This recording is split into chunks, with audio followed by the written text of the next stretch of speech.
pasal 9.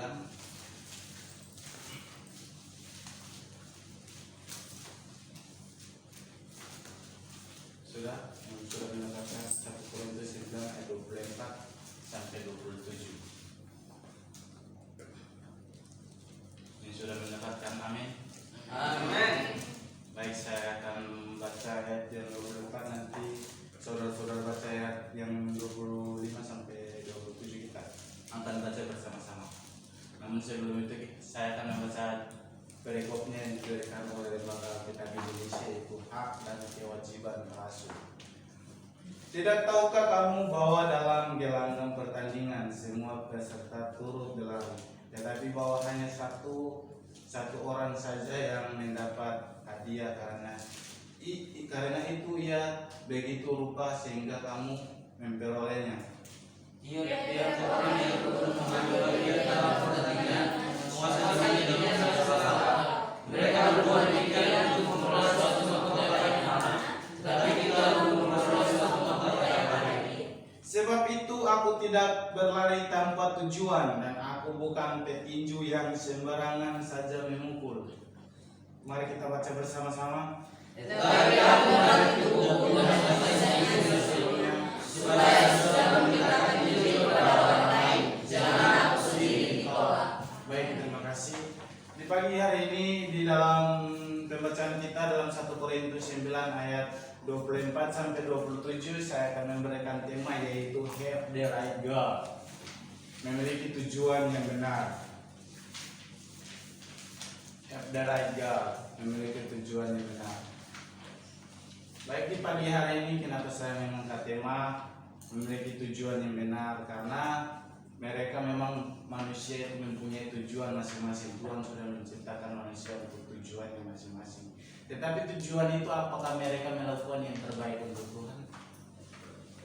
Jadi di pagi hari ini saya mengajar tentang memiliki tujuan yang benar. Kita terpanggil di tempat ini, ngapain kita sekolah? Semua ada memiliki tujuan, ngapain kita kerja. Bahkan cewek-cewek pun bertanya. Cewek-cewek pun penting bertanya, mengapa kamu pacaran sama aku? Penting banget itu bertanya sama pacarnya.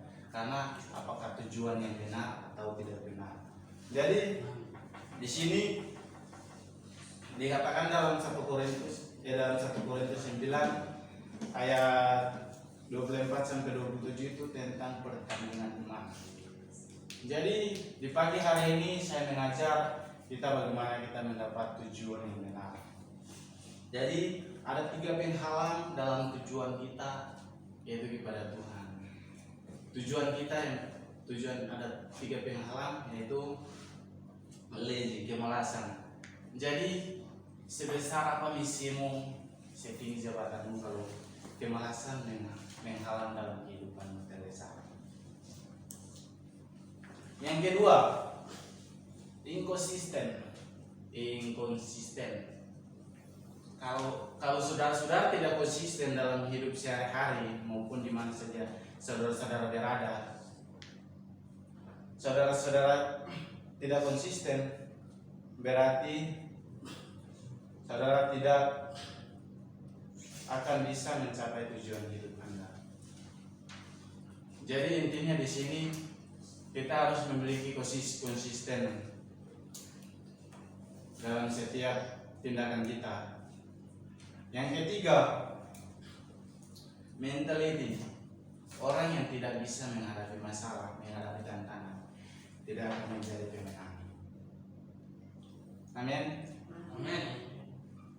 Jadi setiap kita dengan ketika saudara-saudara menghidupkan panggilan Tuhan dalam setiap hari-hari, banyak sekali tantangan, masalah, bahkan cobaan yang kita hadapi. Kalau kita hidupkan panggilan Tuhan dalam kehidupan kita. Jadi setiap kita yang mengalami proses maupun tantangan yang kita hadapi, apakah itu kita akan menyerah, apakah itu kita akan putus asa demi tujuan kita. Tapi dengar saudara-saudara, Setiap orang memiliki tujuan yang benar. Jadi firman Tuhan katakan, engkau tidak akan dapat bersandar. Mari kita baca 2 Petrus 1 ayat 10 sampai 11.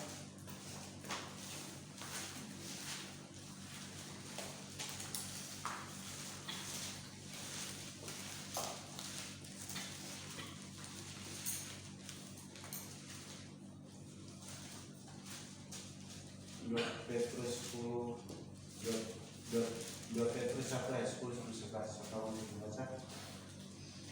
Karena itu saudara-saudaraku, bersalah sungguh-sungguh supaya panggilan dan pilihanmu makin teguh. Sebab jika kamu melakukannya, kamu tidak akan tersandung. Dengan demikian, pada kamu dan dikaruniakan hak penuh untuk memasuki kerajaan kekal, yaitu kerajaan Tuhan dan Juru Selamat kita Yesus Kristus. Ya itu kan di firman Tuhan jelas kita berusaha sungguh-sungguh. Kalau kita tidak berusaha berarti kita tidak akan mendapat kerjaan kekal. Jadi di firman Tuhan sangat jelas, kalau engkau melakukan panggilan Tuhan, engkau tidak akan tersandung.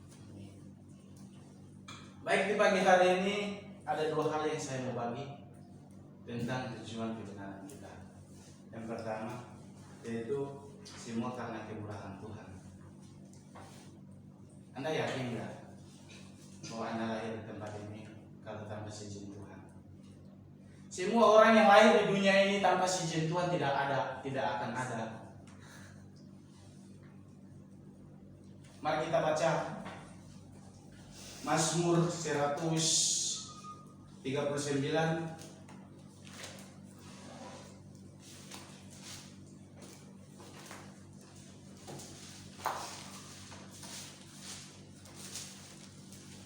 Mari kita baca Mazmur 139 ayat 16. Nah, saya akan membacakan. Matamu melihat selagi aku bakal, anak dan dalam kitabmu semua tertulis hari-hari yang akan dibentuk sebelum ada suatu pun daripadanya. Hari-hari berarti belum ada. Hari-hari yang dibentuk berarti belum ada. Jadi kita masih dalam kandungan itu, Tuhan sudah merencanakan tujuan kita, Tuhan sudah menulis tujuan hidup kita. Jadi apakah saudara-saudara pernah bertanya, apakah tujuan aku Tuhan? Apakah Tuhan menciptakan aku tujuan hidupku? Jangan bertanya kepada orang lain, bertanyalah kepada penciptamu. Karena Sang Pencipta yang tahu untuk tujuan penciptanya. Amin. Amin. Jadi di pagi hari ini kita harus memiliki tujuan yang benar di hadapan Tuhan. Yang kedua, saya akan membagi di pagi hari ini yaitu melatih tubuh. Itu terdapat juga di ayat 27 pasal yang terakhir. Ayat yang terakhir. Melatih tubuh. Jadi kalau kita tidak melatih tubuh, bagaimana kita menjalankan proses kita mencapai tujuan kita, tidak akan mencapai tujuan kita kalau kita tidak melatih tubuh kita. Jadi dari sekarang intinya kita terpanggil di tempat sini, ya kita harus melatih tubuh kita. Suatu yang kecil mau yang besar kita harus dilatih. Jangan kita pandang menyerah sesuatu yang kita hadapan. Jangan kita pandang menyerah, karena itu suatu cobaan yang kita alami. Jadi kita harus melatih tubuh kita dan proses kita untuk mencapai tujuan kita kepada Tuhan. Amin. Amin. Jadi di pagi hari ini bagaimana kita memiliki tujuan yang benar?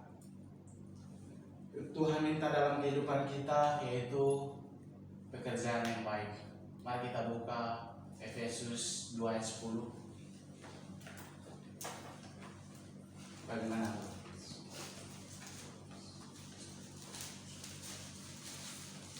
Efesus 2 ayat 10.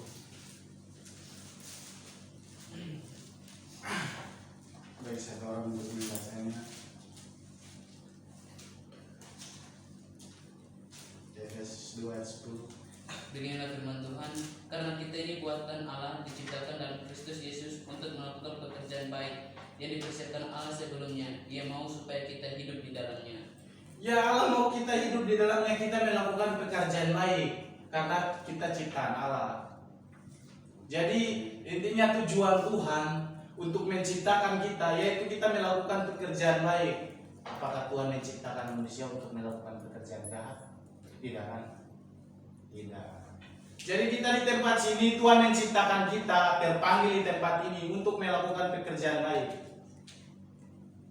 Pekerjaan baik apa ya, banyak yang kita alami, yang kita lakukan di tempat sini. Jadi kita di tempat sini kalau cuma untuk buat iseng-iseng hal-hal yang tidak bermanfaat di mata Tuhan, nggak usah deh. Ada satu ilustrasi gini di tempat sini aja aku bawa. Aku ambil di tempat sini aja ilustrasi. Dia bilang gini, aku mau pulang. Terus aku bilang, nanti kamu gagal tujuan kamu. Dia bilang, nggak apa-apa sih, kan yang penting aku udah menyenangkan pemimpin aku. Ya, bahwa dia cuma menyenangkan pemimpin dia saja. Bahwa dia kesini tidak mau menyenangkan hati Tuhan. Berarti ngapain kita kesini kalau kita hanya menyenangkan hati pemimpin kita? Ingat, manusia cuma terbatas untuk memberikan kita apa adanya. Tetapi Tuhan tidak pernah terbatas untuk memberikan kita segala sesuatu. Amin. Jangan kita ikut dengan ilustrasi yang seperti yang tadi ya. Itu tidak menjamin keselamatan dalam kehidupan kita. Karena kita hanya berpegang dengan pemimpin kita. Kita cuma berpegang dengan orang, kita tidak berpegang dengan Tuhan. Apakah itu kita membawa keselamatan? Karena sudah jelas manusia tidak menyelamatkan manusia. Hanya Tuhan yang bisa menyelamatkan manusia. Jadi di pagi hari ini firman Tuhan sangat jelas yang di 1 Korintus 9 ayat 24-27. Jadi kalau kita sudah melakukan yang terbaik untuk Tuhan, kita sudah melakukan pekerjaan baik untuk Tuhan, Tuhan akan memberikan kita apa? Mari kita baca dalam 2 Timotius